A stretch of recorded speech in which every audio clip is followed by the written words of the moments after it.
DMTV Info, votre chaîne d'information en temps réel. La politique, la santé, le sport, les faits de société, la musique, les rumeurs et bien plus encore. Vous découvrirez cela dans notre chaîne DMTV Info.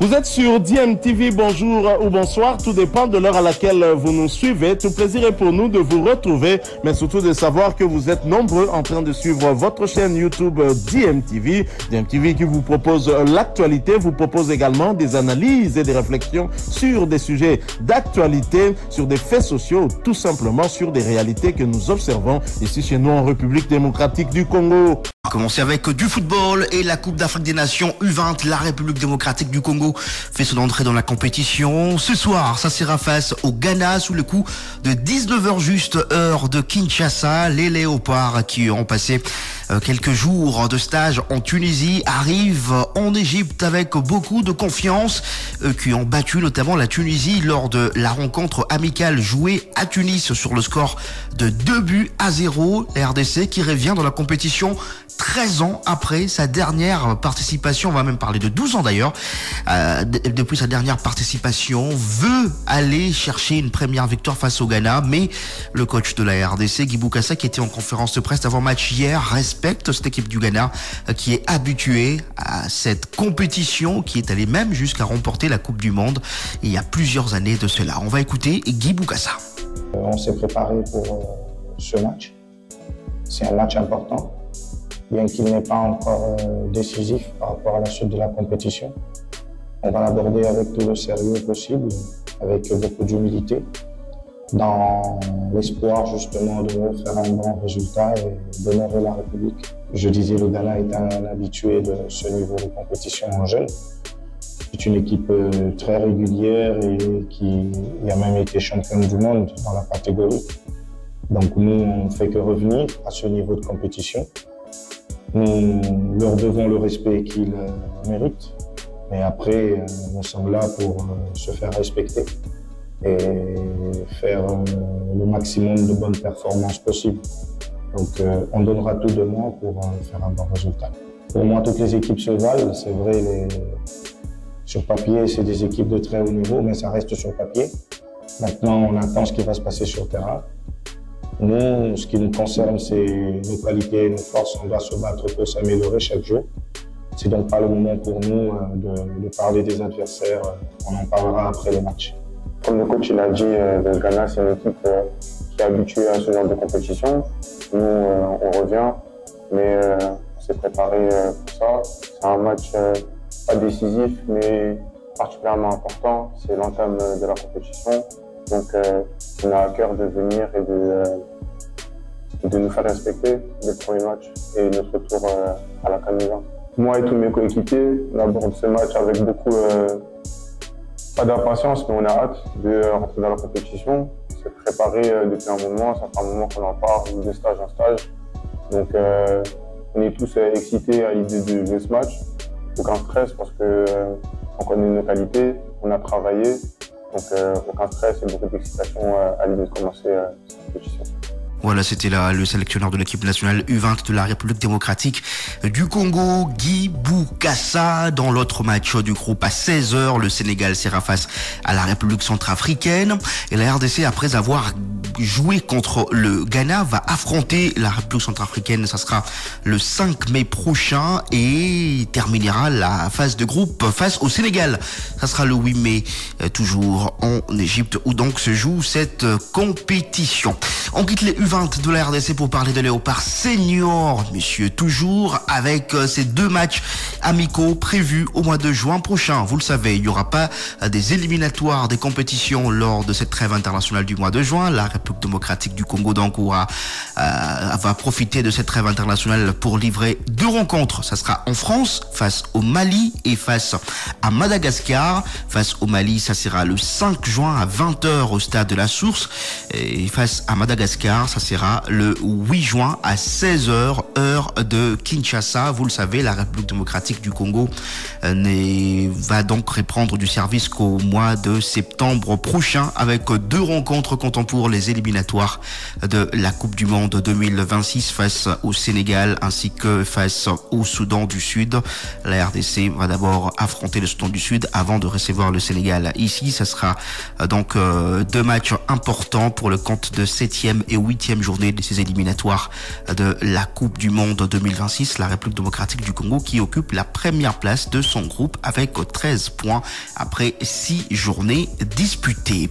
Et on continue à parler football. Cette fois-ci, on parle de l'Illico Cash Ligue 1 et plus précisément du tout-puissant Mazembe avec 3 joueurs exclus alors que 2 sur les 3 étaient titulaires lors de la 2e journée face à la formation de Daring Club Motema Pembe dans le play-off, à savoir Ousseini Badamassi, désigné d'ailleurs homme du match contre la formation du Daring Club Motema Pembe et la victoire 1-0 de Corbeau, Ibrahima Keita et Mersey Ngimbi. Les 3 joueurs auraient gagné. Lubumbashi, fief des Corbeaux, renvoyé pour indiscipline et non-respect de règlement interne.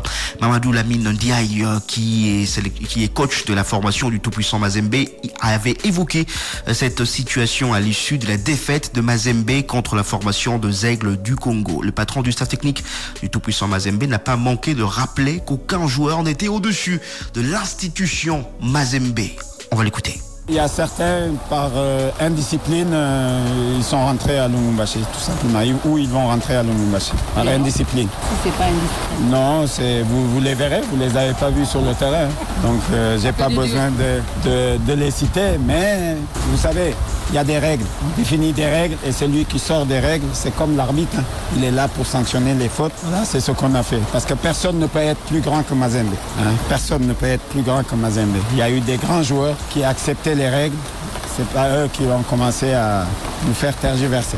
Voilà, c'était là le coach de la formation du tout-puissant Mazembe, Lamine Ndiaye, le tout-puissant Mazembe qui pour l'instant occupe la 4e position au classement de ces playoffs de l'Illico Cash Ligue 1 avec 6 points, 0 de goal average, va être reçu par l'AS Maniema Union ce dimanche au stade de Martyrs de la Pentecôte sur les coups de 15h pour le compte de la 4e journée de cette phase de playoffs. Maniema Union qui occupe la 2e position de ces playoffs avec 9 points sur 9 et plus 4 de goal average.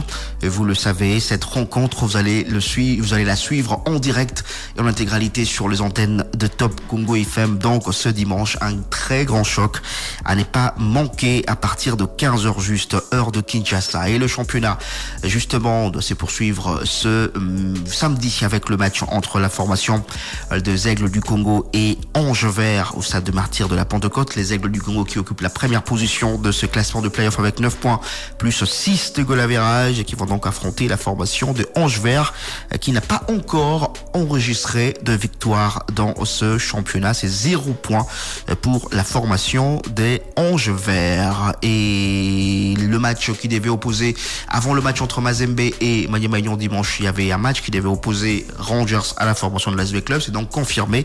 Cette rencontre a été reportée à une date ultérieure par la commission de gestion de la Ligue nationale de football qui a communiqué cette décision hier. Oui, pourquoi? Parce que Rangers est encore à Lubumbashi et doit jouer le même dimanche contre la formation du cercle sportif Don Bosco. On quitte le football pour parler lutte dans ce journal des sports. 3 nouvelles médailles remportées par les Léopards de la République démocratique du Congo au championnat d'Afrique des Nations 2025 qui se déroule à Casablanca au Maroc. Contrairement à la catégorie de cadets chez les juniors, il n'y a pas eu encore de médailles d'or. Hier, sur 4 athlètes alignés, la RDC a gagné 3 médailles, 1 médaille d'argent et 2 médailles de bronze. La médaille d'argent a été remportée par Siamaza Pinto, alors que les 2 médailles de bronze ont été remportées par Yanga et Ngangala. Et donc, je l'ai dit, la RDC a aligné 4 athlètes hier pour ce qui concerne la lutte gréco-romaine chez les juniors. Le seul athlète qui n'a pas remporté de médaille, c'est Mouini, dans la catégorie de 60 kilos. Et aujourd'hui, les 4 athlètes vont compétir dans la lutte libre avec encore là de chances de médailles pour la République démocratique du Congo qui compte désormais 8 médailles remportées, dont 4 en or, 2 en argent et 2 en bronze. On va justement revenir sur la réaction de Michael Ngannou qui avait remporté une médaille d'or de la catégorie de cadet. C'était avant-hier. On va l'écouter. Le premier combat, l'adversaire il était fort physiquement, mais pas mentalement, techniquement aussi. C'est pour ça que je l'ai gagné, parce qu'il réfléchissait pas trop. Le deuxième, il avait de la force aussi, mais pas de technique. C'est pareil pour le troisième. Le dernier, il avait tout, mais je suis meilleur que lui, j'ai gagné. Déjà pour Kinshasa, on a décroché la médaille d'or au championnat d'Afrique, c'est merveilleux. Et pour mes amis, lâchez rien, continuez. Mes ambitions, c'est de finir champion du monde. Chef de l'État congolais, on est là pour vous, le Congo. C'était là Michael Ngannou qui a donc un des médailles d'or de la République démocratique du Congo dans ce championnat d'Afrique des nations de lutte. Et je rappelle qu'après le junior, il y aura les seniors qui vont commencer leur compétition déjà demain. La RDC qui aligne donc 3 cadets, 4 juniors et 8 seniors dans ce championnat d'Afrique des nations. Déjà, je rappelle, 8 médailles remportées par la RDC, dont 4 en or dans ces championnats d'Afrique. Merci infiniment. Bilile le kamalo bana ebele.